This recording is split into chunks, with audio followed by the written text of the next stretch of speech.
الحمد لله رب العالمين والعاقبة للمتقين والصلاة والسلام على أشرف الأنبياء والمرسلين أما بعد فأعوذ بالله من الشيطان الرجيم بسم الله الرحمن الرحيم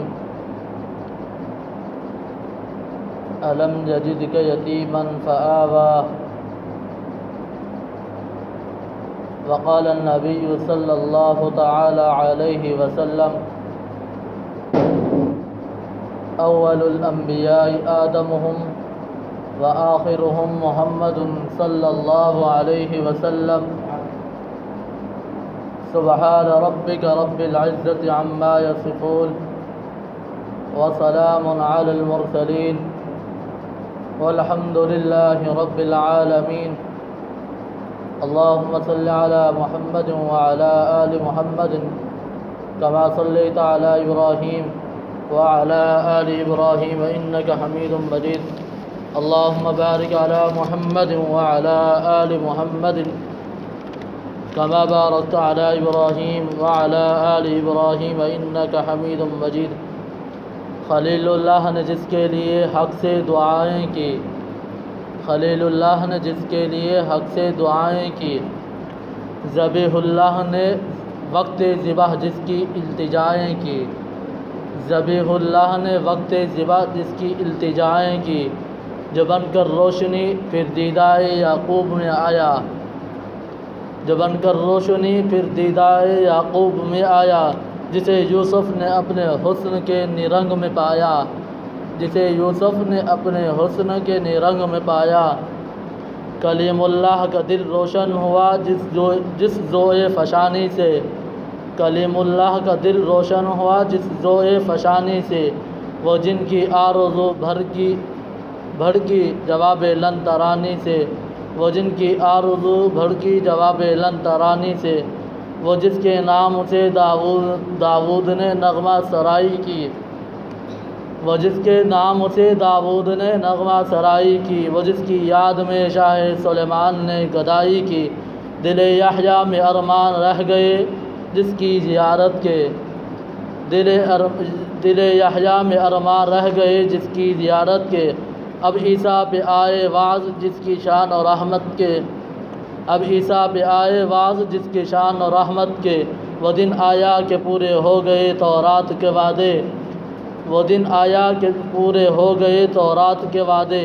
خدا نے آج ایفا کر دیا ہر بات کے وعدے، خدا نے آج ایفا کر دیا ہر بات کے وعدے۔ میرے واجب الاحترام میرے بھائیوں، بزرگوں اور دوستوں، آج 8 ربیع الاول بروز جمعۃ المبارک کا دن ہے۔ اسلامی مہینے کا تیسرا مہینہ ربیع الاول، اور ربیع الاول کا دوسرا جمعۃ المبارک۔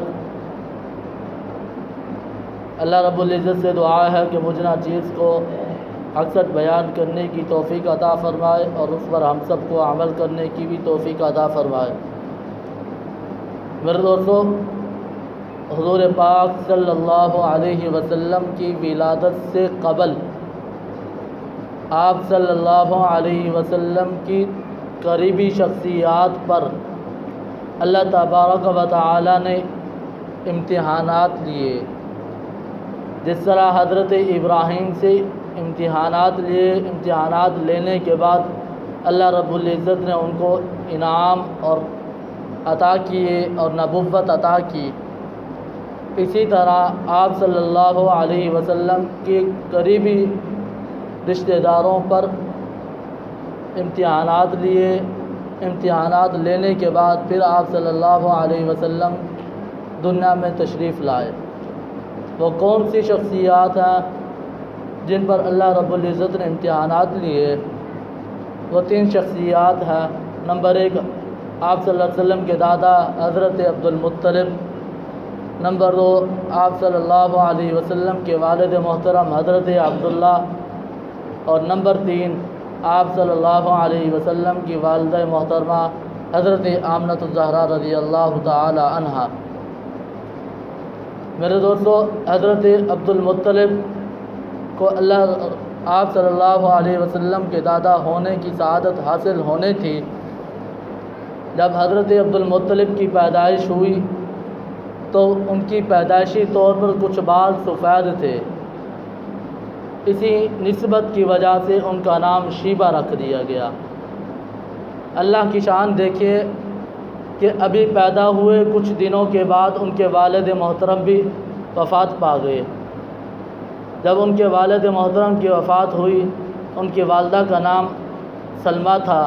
وہ مدینہ منورہ میں آ گئی، اور مکہ کا رہنے والا ایک شخص مدینہ منورہ میں کسی کام کی غرض سے جاتا ہے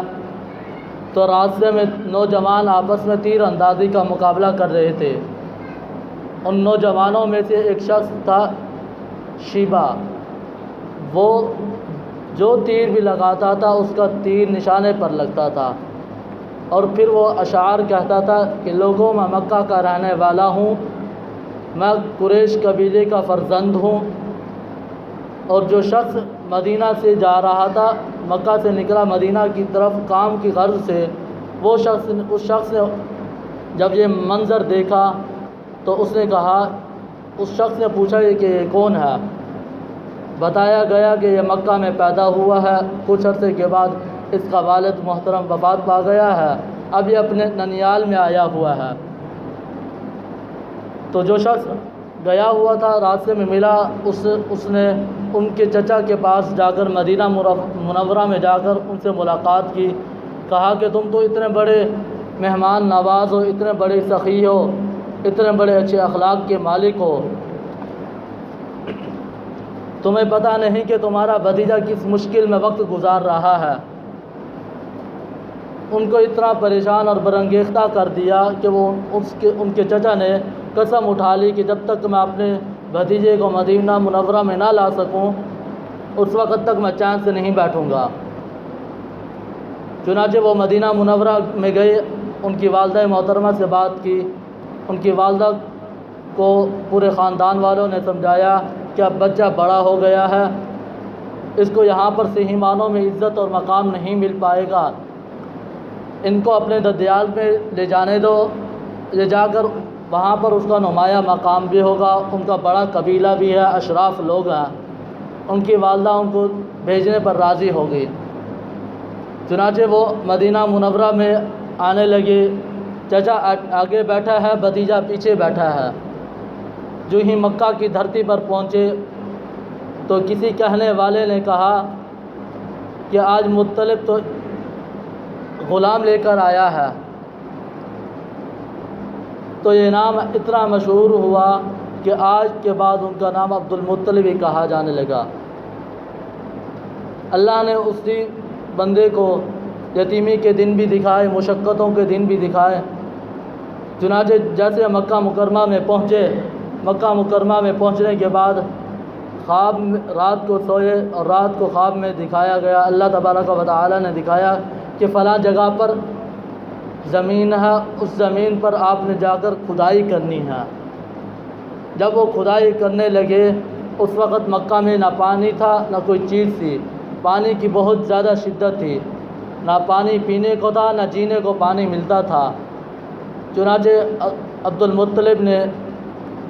کنویں کی کھدائی شروع کی، کھدائی کرتے رہے، جب وہ دن آیا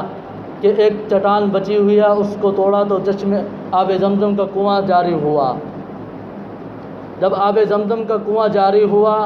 تو اللہ تبارک و تعالی نے حضرت عبد المطلب کو بیت اللہ کا متولی بھی بنا دیا۔ دوسرا امتحان لیا آپ صلی اللہ علیہ وسلم کے والد محترم سے۔ حضرت عبد المطلب کے 10 بیٹے تھے، تو انہوں نے منت مانی تھی کہ اللہ مجھے 10 بیٹے عطا کرے گا تو میں ان میں سے ایک بیٹا تیری راہ میں قربان کروں گا۔ اللہ تبارک و تعالی نے ان کو 10 بیٹے عطا کر دیے۔ جب منت پوری کرنے کا وقت آیا تو کیسے پوری کروں، تو عبد المطلب نے بیٹوں کے نام لکھ کر قرعہ ڈالا، قرآن دادی کی۔ قرآن دادی کرنے کے بعد اس بیٹے کا نام آیا جو سب سے زیادہ پیارا اور محبوب اور لاڈلا بیٹا تھا، جس کا نام حضرت عبداللہ ہے، ان کا نام آیا۔ پھر پریشان ہو گئی کہ اب میں کیا کروں؟ تو پھر حضرت عبدالمطلب کو کسی نے مشورہ دیا کہ آپ ایسا کریں، آپ بیٹے کو قربان نہ کریں، ان کا نام لکھیں اور ان کے نام لکھنے کے ساتھ اونٹوں کا نام بھی لکھ لیں، پھر قرعہ ڈالیں، جس کا نام آئے اس کو ذبح کر دیں۔ حضرت عبداللہ کا پھر قرعہ ڈالنے کے بعد حضرت عبداللہ کا نام نکلا، پھر پریشان ہوئے، پھر ادھر سے حضرت عبداللہ کا نام نکلا، تو پھر حضرت عبدالمطلب نے ادھر سے 10 اونٹوں کو بڑھا دیا، ادھر سے 10 اونٹ اور حضرت عبداللہ، پھر قرعہ ڈالا، پھر نام نکلا حضرت عبداللہ کا، پھر 10 اور اونٹ بڑھا دیے، یہاں تک کہ یہ سلسلہ چلتا گیا 10 بار کیا۔ جب 11ویں بار کیا تو اس وقت اونٹوں کا نام نکلا، تو پھر اللہ کا شکر ادا کیا، تو پھر حضرت عبداللہ کی جگہ حضرت عبدالمطلب نے 100 اونٹوں کو قربان کیا۔ تو پھر ایک دیہاتی قسم کا آدمی آیا نبی علیہ الصلوۃ والسلام کے پاس اور آ کر کہا، یا رسول اللہ صلی اللہ علیہ وسلم، یا ابن ذبیحتین، آپ صلی اللہ علیہ وسلم مسکرائے اور فرمایا کہ ہاں میں اولاد اسماعیل میں سے ہوں، حضرت اسماعیل بھی ذبیح اللہ تھے اور میرا والد حضرت عبداللہ بھی ذبیح اللہ تھے، میں ان کا بھی بیٹا ہوں، میں ان کی بھی اولاد ہوں۔ میرے دوستو، یہ تھے حضور پاک صلی اللہ علیہ وسلم کی ولادت مبارکہ سے پہلے کی کچھ حالات۔ آئندہ جمعۃ المبارک ولادت مصطفیٰ صلی اللہ علیہ وسلم کے حوالے سے 2-4 باتیں عرض کروں گا۔ اللہ تعالیٰ سے دعا کہ اللہ تعالیٰ ہم سب کو ان باتوں پر عمل کرنے کی توفیق عطا فرمائے۔ وآخر دعوانا الحمد للہ رب العالمین۔